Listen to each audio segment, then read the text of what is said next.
And then he turned to me and he's like, "Was that your? I didn't know you were adopted." I'm like, "I'm not. It's actually I came out of her." But you know, no one prepares you for that, and I don't. And it's so awkward because you also don't. I think my parents, like, they never wanted me to feel like this shouldn't have happened. Do you know what I mean? Yeah. They never want to tell you that you are not normal. Hi, my name is Susan Dale and you are watching the HaluHalo Mixtapes. This is a series in which we bring together a group of mixed race folk to discuss and unpack issues that impact us. This truly is for us, by us, creating our own space for real talk. So sit down and make yourself comfortable because we're about to go in as we explore the subject of self-identity.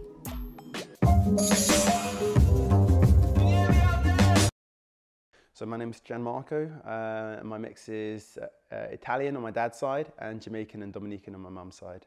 So I'm Nina and I am half Indian and half Taiwanese. So from Taiwan, not Thailand, because that becomes an issue sometimes. I'm Afli and my mix is white British and my birth father was from the Ivory Coast, so Ivorian.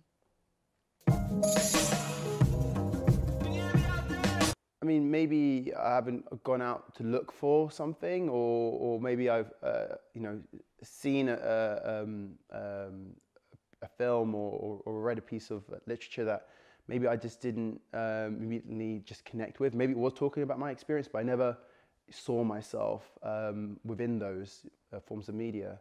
And actually engaging with this project has kind of increased my awareness of a mixed race experience and what that might mean.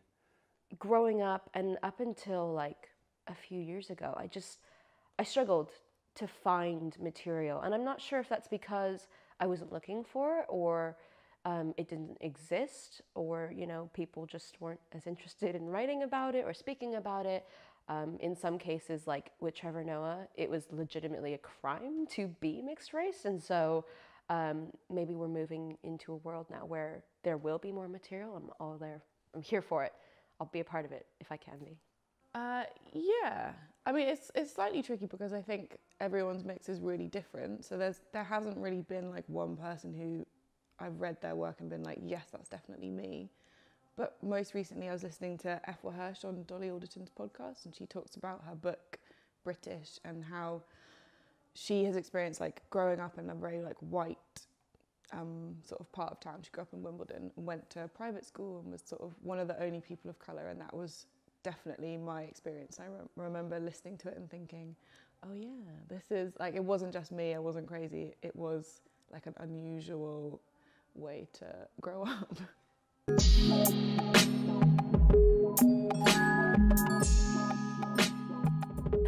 So I thought, why don't we start with like something that probably happens to us on a regular basis, sometimes on a daily basis, maybe even, when you get this familiar question asked, which is, where are you from?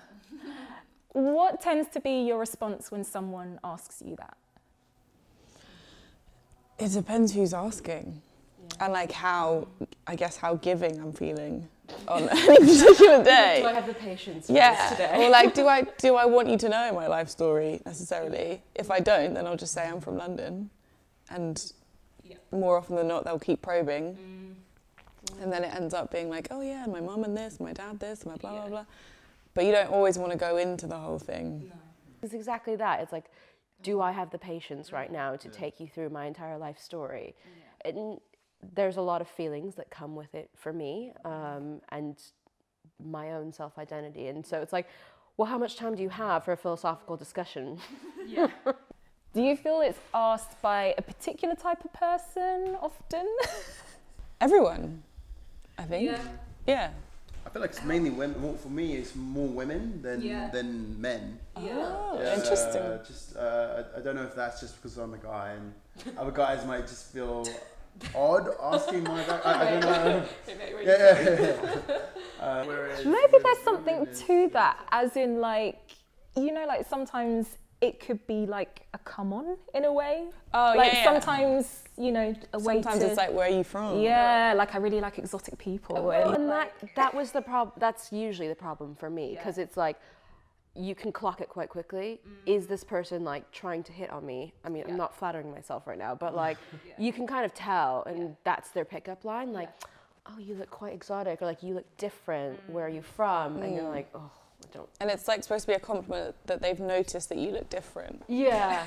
Which is But that kills me though. It's the exotic or the different, where and then it's like, oh well, thank you for pointing out that that I am different, or that I don't fit into a bucket that you can place. And of course, people are trying to be sweet, but they don't know the baggage that comes with asking that question. There seems to be this need, this compulsion to like categorize. Yes. And where do you think that comes from? Why do people need to know? I think it's reassuring to people to know with whom they're speaking, so they can maybe in a way censor themselves, avoid certain topics that might be polarizing with that particular person. So it might be a I don't know, a risk management type risk assessment. Like, where are you from? What can I? What can't I talk to you about? Yeah. Especially when you don't know a certain person. Sometimes I do believe it's just genuine fascination and curiosity. Yeah. And like wanting to connect. Yeah, but do you feel like when it happens with me, it's usually someone literally within 2 seconds of meeting a stranger, that's their first question. Yeah. Whereas I feel like maybe if, you know, we build up a rapport or something like that, and I bring it up, or it's something that's more natural rather than this instant interrogation. Well, I think part of it is relational. Like, when you meet someone new, you want to like have something to talk about. Yeah. So like we were like, oh, so how do you know Susan? Yeah. That was kind of, you have a starting point, a base point. So a lot of times when people are like, oh, cool, I've been there, or I've been to India, and you're like, cool, very cool, yeah. Or like, I've spoke to you before about this, like saying that I'm from Taiwan and not not Thailand, because people confuse the two, and they'll be like, I love Thai food, and you're like, not the same, but different thing, but cool, yeah, good to know. I also love Thai food, but they need like you want to have a jumping off point, like something to talk about. But maybe? it's like, when I meet people, I don't, you know, if I met a white person, I wouldn't be like, so where's your grandparents from? Like, can you tell me the answer? Like, I don't need that as a start. I don't feel like I need that as a starting point to connect. But maybe that's more because I know that that can be a difficult conversation for people to have, and I don't, like, having had it so many times and felt uncomfortable, I would never want to make someone else take me through their, like, potentially painful story.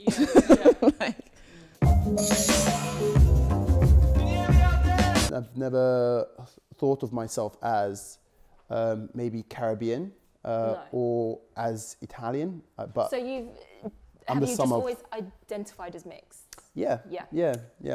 I always remember maybe wanting to be one or the other to make life easier. I don't know, for myself or for other people, but maybe more so for myself, just as you kind of just see it as a natural, an easy way to get in with other people. What was it like for you guys growing up? Difficult. I think for my mum is white, but my blackness comes from my birth father, and he was not a very nice man. So I guess for my mum, my blackness was sort of like difficult to talk about, because she associated it with a really difficult time in her life. So we didn't really talk about him, and so by extension we didn't really talk about me being mixed really at all. And I like being a child, didn't really think anything of it, because I don't know, I guess I just wasn't that self-aware. And I think you kind of pick up on cues when you're a kid that, like, oh, these are some topics that maybe we steer away from. And then it wasn't until I got older and I sort of went to uni and people would start to ask me about my heritage, blah, blah, blah. And I was like, I don't really know any of the stories. Like, there are a few things I do know, and I've sort of clung to those things, like the name of the village where my dad was from, and like I had the same name as my grandma, but like there are only sort of 5 or 6 things that I know about like my Ivorian side. So yeah, I never really felt mixed or black or any particular way other than just like being myself. For me, it was competing identity crises. Because one part is being half Indian, half Taiwanese. So, you know, we celebrated Chinese New Year and like the half moon harvest or festival. And then my dad would take us to temple for Diwali and that sort of thing. But then reconciling that with the fact that I'm also the daughter of immigrants. And how do I move through the world as the daughter of 2 immigrants as well? And I was always very proud of that, but it was never, well, I don't think any of us ever were lucky enough to have anyone sit us down and be like, okay, so people are gonna look at you weirdly. And like, I think I've talked about this before, but like my parents are techies, that's why I grew up in the Silicon Valley. They're very logical thinking. And so they're very much like input, output, binary. Like, you know, they don't really see as much nuance in things. And I don't think it ever occurred to them that like the experience that my brother and I would have would be drastically different from their own. So they never sat us down and was like, you're going to get these questions. And like, you know, people will also come up randomly when we're out as a family. Oh, this happened all the time actually. And they'd be like, oh, second wife, huh? Like to my mother. Or like, she's the nanny. Excuse or me? they Oh would, yeah, like, I assume used that to get she's the nanny. Yeah. And I'd be like, no. I remember coming from a ski class once and the guy was like, Nina Mohanty's mother, Nina's mom? And my mom, like, you know, tiny little Asian woman, like jumping up and down. And she's like, it's me. And he was like, no, Nina Mohanty. And then he turned to me and he's like, was that I didn't know you were adopted. I'm like, I'm not. It's actually, I came out of her. But you know, no one prepares you for that. And I don't, and it's so awkward because you also don't, I think my parents, like, they never wanted me to feel like this shouldn't have happened. Do you know what I mean? They never want to tell you that you are not normal. But do you feel like as you were growing up, I don't know, you know, some of you may have had siblings or someone in the family who's mixed race, but I definitely, as an only child, I was navigating my identity by myself. And usually you look to your parents for guidance whenever you're going through issues, and I definitely didn't feel I could talk to my parents about. Yeah, I mean, there was some kind of key moments actually now just like start jumping out at me. And I remember when I was early teens that I wanted to have waves in my hair or even relaxing hair. And, you know, like I just didn't really know. So I remember in Elephant and Castle roundabout, there was like this African lady with her stall of like products, you know, and coconut butter and balm for the hair and all this kind of stuff. And I was like, I would go to her and be like, look, I want to do this. And she's like, oh, this is what you need, you know, and this is how you use it. But I never thought of my parents as being the people I could go to for that. And yeah, it was I mean, it was not a problem as such, but I just realized that it wasn't. It's like an extra layer of navigation. Yeah. But yeah, definitely hair growing up. Like my friends' parents were the ones that did my hair because my mum didn't know how to do it. And like their houses I felt really comfortable in, and they were like familiar smells and sounds from my dad. So like I got that sort of like cultural identity from stealing it from their families, basically. Can you guys remember like times when you feel like your identity has been questioned by others? Are there any instances that stand out for you? Well, I get the guessing game, so it's maybe not the, well, it is a bit questioning your identity, because I used to just embrace it and like, we're going whole hog, just lean into it, lean into the curve, as they say, or whatever. But people would start to guess what I was. And they'd be like, you're Pacific Islander. No, you must be Native American. Or like, ooh, maybe Filipina, or like, I don't get everything. Yeah. But then a lot of times I'm like, okay, enough guessing. I'm Indian Taiwanese. Yeah. They're like, no way. Like, you have to be Native American. Like, there's some, or like, you have to be Hispanic. Like, you look so Honduran. And I'm like, I've never been to Honduras. Yeah. And it's kind of like, no, I'm telling you right now. Yeah, yeah. And then I've also had people, like, maybe they mean it to be, as I spoke before about being an immigrant child, they'll be like, no, you're not Indian and Taiwanese, you're American. And you're like, oh, okay, oh, cool. It's like, I guess in a way, he was right when he was saying, like, no, you're American. And there's a documentary about Barack Obama on Netflix called Barry, and at the very end of it, this man says to him, like, that's the beauty of being American. Like, you can have a father from Kenya and a mother from Kansas and have lived in Indonesia and still be considered American, which is quite beautiful. But then, like, does that reconcile with real life? I was wondering actually what the term mixed race means to you guys. I guess it just to me means a mixture. It's not a particularly loaded thing for me. No. Like, I don't really know how else to put it other than I'm a mix of these two people. Yeah.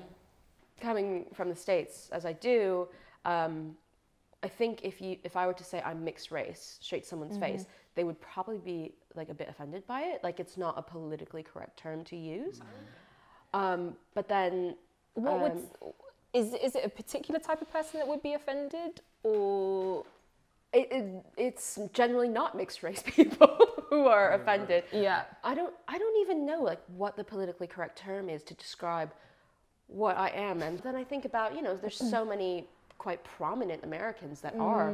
I mean, Barack Obama. Yeah. My senator, Senator Kamala Harris, is half Indian and half black. Like, how does she even touch that subject? I have no idea. So I don't know. Mixed race for me, it was actually very comforting when I finally came here, and people were like, oh, you're mixed race, that's cool. And I was like, oh, yes, I am. That is quite, it is cool. I am quite cool, actually. So it was comforting in a weird way, coming here and finally having a word for it. Yeah, because biracial I find difficult because it implies that you're literally two things. Yeah.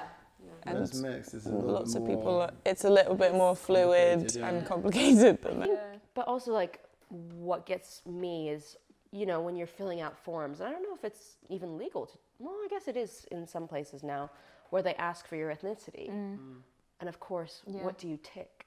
And so it was, here there actually is a mixed race tick. But in the States, it was just always other for me. And so talking about othering, you're literally ticking a box that says, I'm other, which was, as a child, I would come home and be quite upset about it. And I'm like, why isn't there a box for what I am? Because I'm a normal person. Did you read that article that Meghan Markle wrote a few years ago, like before the whole Harry scenario? She wrote for Elle magazine saying what it was like growing up as biracial, and she talked about those moments where she had to fill in forms and it was like black or white, and she'd be like, which one do I tick? Because, like, if I tick black, I'm denying my dad. If I tick white, I'm denying my mum.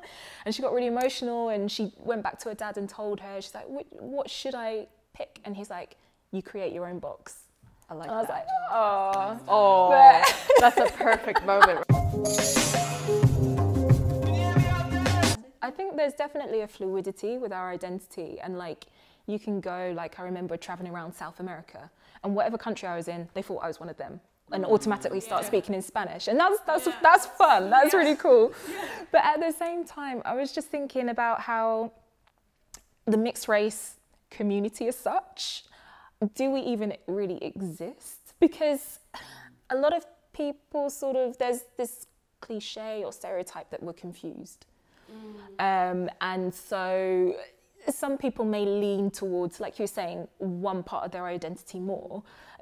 Someone who's a mix of white and black may identify as black. And that's completely, absolutely fine to self-identify that way. But I wonder, do they lean into that because there's security and solidity? There's a history, there's black history, there's black culture. Whereas mixed race, yeah. we don't have, what is it? What, you know? It's been around since, well, it's an old history, but it's maybe not as documented. I would imagine to form a group to encompass all mixed race people is a almost impossible task. It's a big group. If you can imagine the different races or out there, and then the combinations of those, you've got potentially hundreds of thousands of different combinations, and then that's just with two people who are bi-racial, and then you throw in 3 or 4 or 5 different.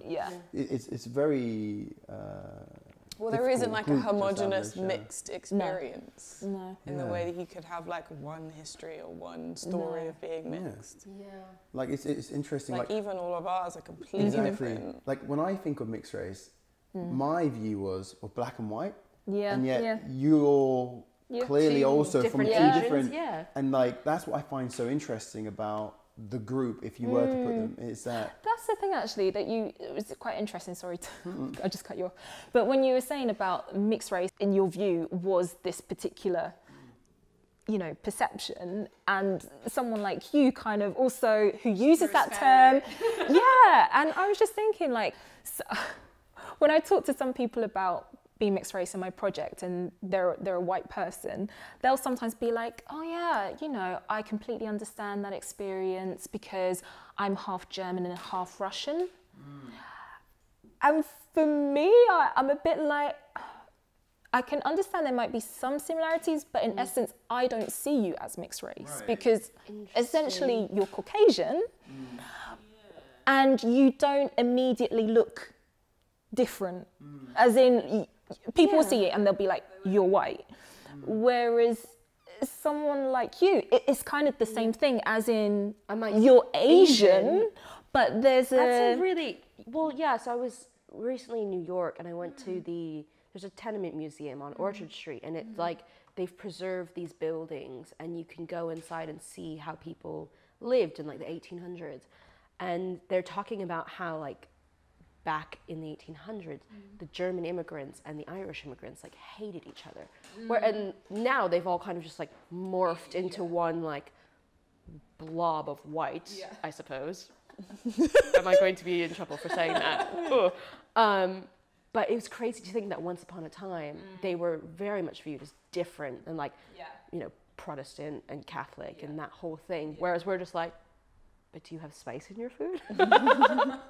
I mean, I wonder if this is an area of contention within, like, for Caucasian people, whether they themselves, and I would imagine that they would like that further subcategorization of, like, we're not just all white. We are European, Irish, we are Russian, we are German. Like, each of those people, I feel like they are different. And it used to always bother me on the tick boxes for the ethnicity. It would be white, and then the black would be, oh, are you West Indian or are you African? Because you get really like into it. But the white, they never ask, are you European? Are you? So they are just like they're lumped into one. And I'm curious to wonder, is that also I don't know, sore for them, or is that an area? Maybe. I mean, I don't know. Maybe there's the term mixed heritage, which is more, I don't know. But actually, just coming to our final question, do you even feel like the term mixed race will be relevant in like a generation or 2 generations from now? Because we're kind of taking over people. Like by 2020, in the UK at least, we're going to be the biggest ethnic group, minority group. In the US, I think it's going to be 2050. So the brown power is spreading. Do you know, was kind of soon going to become / this, / that, / this?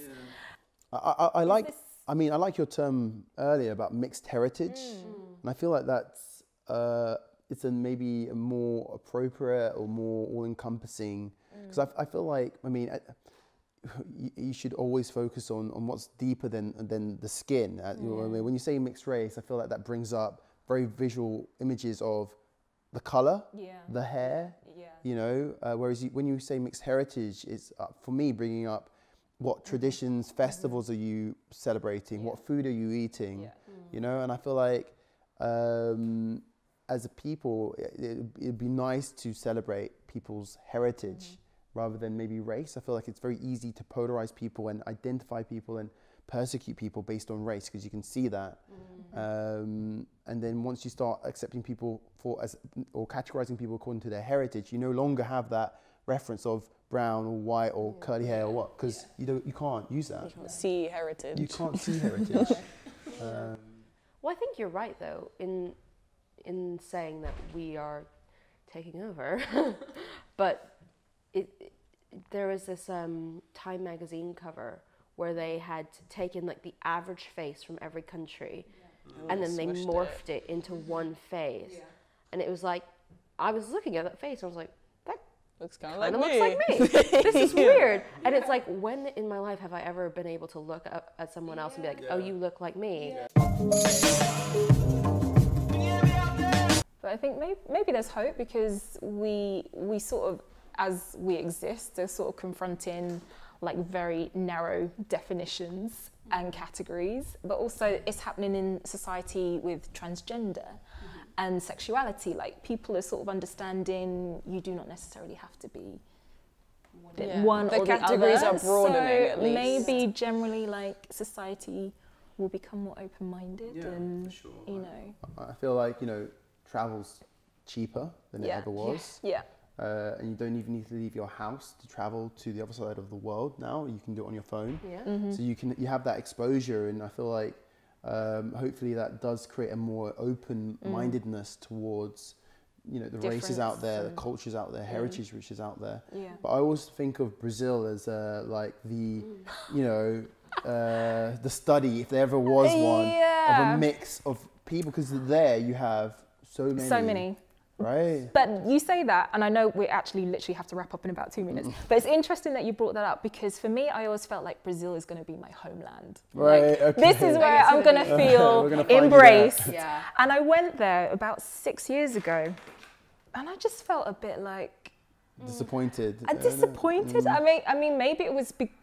I don't know if it was just so unusual, because I literally just merged, and you know, you're not questioned like, who are you, where are you from? You don't have that usual experience. But also, from my understanding from people who are Brazilian, there is a lot of colorism. Yep. There's And a whole racism. rainbow hierarchy. So even though everyone is mixed, you will always have those who are more European ancestry, who are in the top upper class, and the darker you are at the bottom of the social class, and you have less opportunity.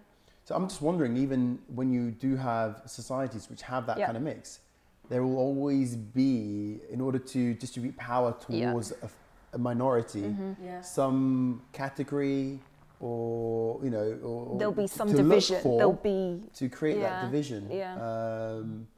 So you need to look at maybe beyond just maybe it's going deeper now into like beyond social reform and more economic, you know, reform. But maybe it needs to start there, and then you'll see, once everybody's on a level playing field, and there won't be a need to establish this hierarchy, and you'll have everybody living on a similar playing field. Equally. It would be nice. We can only hope. We can only hope. HaluHalo is all about starting conversations, and I hope this episode has started one for you, or made you delve deeper. There is no universal way on how a mixed race person should be, feel, or think, and the views discussed on here are mine, Afli's, Gianmarco's, and Nina's truths. If you like this type of content, then drop us a comment, share with friends, and follow us on Instagram. Your support allows us to keep sharing stories which deserve to be told. So stay tuned, because we have much more coming your way.